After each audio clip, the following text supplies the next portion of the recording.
What a weird time to be alive. I think it's the best time though. It's weird, it's a little uncomfy, but it's fun times if you ask me. I'm also excited to see the whack ass alien invasion they have planned. Let's talk about it. Welcome back to the Sin Miedo podcast. In this episode, I am simply Anna. I'm coming to you with true honesty. I have been struggling hard with my creative flow. I've been giving myself a lot of grace though. I've also been trying to stay far away from feelings of imposter syndrome and pessimistic thoughts because of the very high and very low waves life is throwing at me back to back right now. Low key though, it's helping me step even more firmly into the magic I have within me. But what a coincidence, right? The streets are saying disclosure could be happening soon. And this morning, they just released UAP files, which, if you ask me, are a whole lot of nothing burger. Because if you know, you know. Obviously, when they tell you to jump off a bridge, I hope you don't. People are saying this could be the last year of whatever is left of normal or whatever you can call normal. I don't know. I'm just glad I've been guided to step into this new world since 2020. So instead of paying attention to all the outside noise, I've been gentle with letting myself chill. Well, simultaneously purging whatever is left of my condition limitations. I just want to step into a full state of being, okay? So creating whatever, whenever feels key right now. All of it is obviously rooted in the true essence of my human experience as a co-creator and a creature of the earth. As I sit with all that, how I think and how I feel and how I process reality, I realize it didn't all start in 2020. It goes way back. All of my curiosities, my experiences, and possibly the hardest moments I've lived through led me to explore the phenomenon and consciousness and anything beyond normal things, I guess. So, can I get a little vulnerable with y'all while I share a little bit of my childhood? Okay, thanks. So, I want to begin with my parents. Both of my parents grew up in small ranchitos in rural Zacatecas, Mexico. Very difficult but happy environments because they still yearn to return. My mom tells me about the non existing light pollution and how she could just watch the night sky without distractions. I think during those times, people were just naturally open to the world around them. My mom tells me stories of my grandfather, may he continue guiding me from beyond, where he tells of duendes moving his shoes or belongings out of place, which I laugh about now because how cool. And then my dad's stories were just as interesting. He says his townspeople would see what they would call brujas on top of the hills in his hometown, except that they looked more like fireball orbs moving around, not really bruja shaped. He also had an experience seeing a metallic platillo volador or flying saucer, what they would call back then, reflecting light during the day before silently shooting up into the sky. He said that by the time he could ever get my grandparents' attention from the backseat, it was gone. And obviously, no one believed him. He also talks about a blue light that he encountered when he was riding home with his grandfather downhill. And he said this blue light lit up the road and even the vehicle. And he said that it just disappeared like it came, as if nothing happened. He never really expressed his feelings about those moments, but I think things like that stay with you. Maybe not always in a life-changing way, but somehow they imprint something in you, which is probably why he planted a seed in me with mentions of UFO crafts or just strange phenomena. Maybe that's part of why I'm here. Or maybe it's the whole DNA thing people talk about. How experiencers seem born with this knowing that there's more than just a material world. I don't know. Don't quote me on that. Or is it suffering itself that starts to search for answers beyond this reality? I came to the States at just 5 years old. As soon as I started school, I learned English pretty quickly. I think out of survival. I think the pressure also gave me a love for understanding things, especially on a cognitive level. I think that instantly sparked my curiosity about history and the origins of humanity, if you will. I don't know. I was just really interested in history, anything history. During those years, my family and I were almost collectively trying to ignore our constant state of fear, the fear of being separated from each other. And eventually, that fear was very, very real when my dad was taken from us for a short time and my mom became a single parent to three young children, and I had to watch her struggle that whole period. And I will never forget how much my fourth grade teacher helped us out. Shout out. I do remember the good parts of my childhood, but I also don't remember most of my childhood. I think the reason why is because it felt like a constant state of survival back then.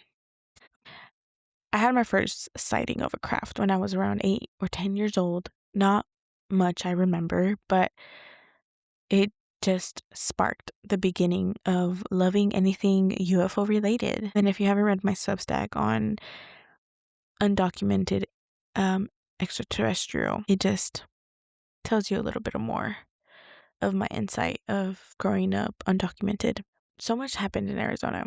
I have a lot of love for it and my younger self, obviously. I just didn't know what the hell was going on back then, for real. Around those times, that was also when I first gained access to the internet during sleepovers.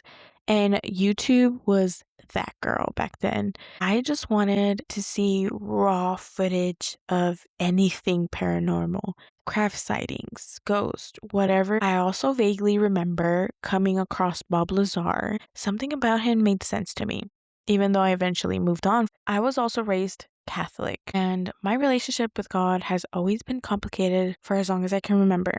I am healing it now. I think my relationship with God back then was rooted in fear. Thankfully, I don't have any religious trauma except for the fact that what does a 10-year-old even have to confess? That I didn't do my homework? I don't know. Anyway, up until I received my last sacrament, I think, thoughts about not being here physically had always existed within me. They don't now, but back then, I was still a child.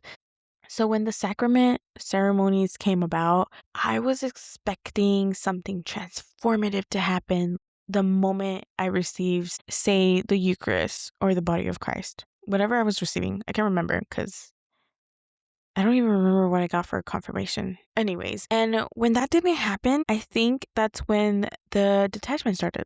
Not necessarily from God, but from the church itself. I think rebellion starts somewhere. And for me, one of my biggest breaks was simply not going back to church every Sunday. Then 2020 came with mental health struggles, obviously. But honestly, TikTok came in clutch. I think there was also some kind of collective shift happening because suddenly my For You page was full of videos about ego and manifestation and astrology and healing, things I've never heard about in my 21 years of life. I just wanted to understand myself and the way I was feeling at the time. So all of that just made sense to me. Eventually, everything I learned expanded beyond TikTok into books, shows, movies, and yes, still YouTube, okay? Fast forward to 2024, I came across Billy Carson, which eventually led me to Stephen Greer. I even tried the CE5 methods. They didn't work for me. Not until literally 2 months later when I came across Chris Bledsoe and his story. And I realized I was missing something huge, but I was locked in, learning, absorbing, and naturally applying everything. Mostly, I was just trying to bring God back into my life in my own way. It became a deeper exploration into all spiritual things I've never been taught before. For me, it's mostly been experiences with the orb phenomenon. Obviously, my experiences are limited to where I'm currently at, and maybe they're just meeting me there. I'm also aware I still have a lot more inner healing to do, and I'll get there.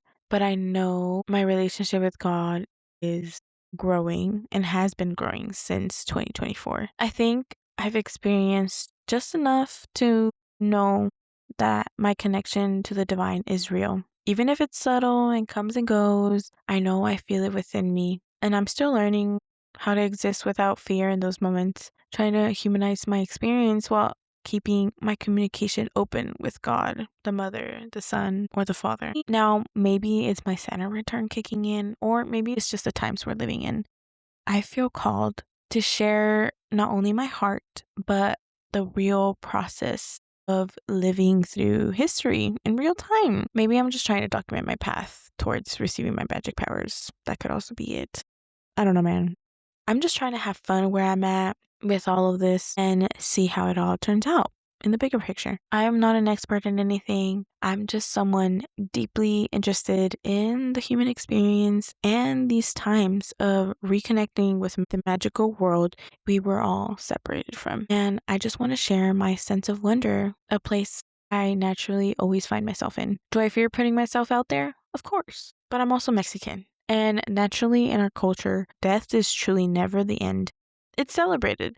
And the death of my old selves, so my truest form can come into fruition, feels inevitable. It's human nature. I'm just so grateful to be young and alive during such life-changing times. So whatever comes next, collectively and or internally, bring it on. I'm ready. We're all more connected than we think. And whatever is out there, I believe it just wants us to remember our power and stay grounded in it so we can grow into loving each other and our earthship more deeply. At the end of the day, none of this matters if we don't reach that inner knowing. If our minds shape reality the way science has proved and our ancestors have always said, then we are part of creating what comes next. And that is everything beautiful human beings deserve. So come along for the ride with me, okay? I just want someone to say, actually, can you drive?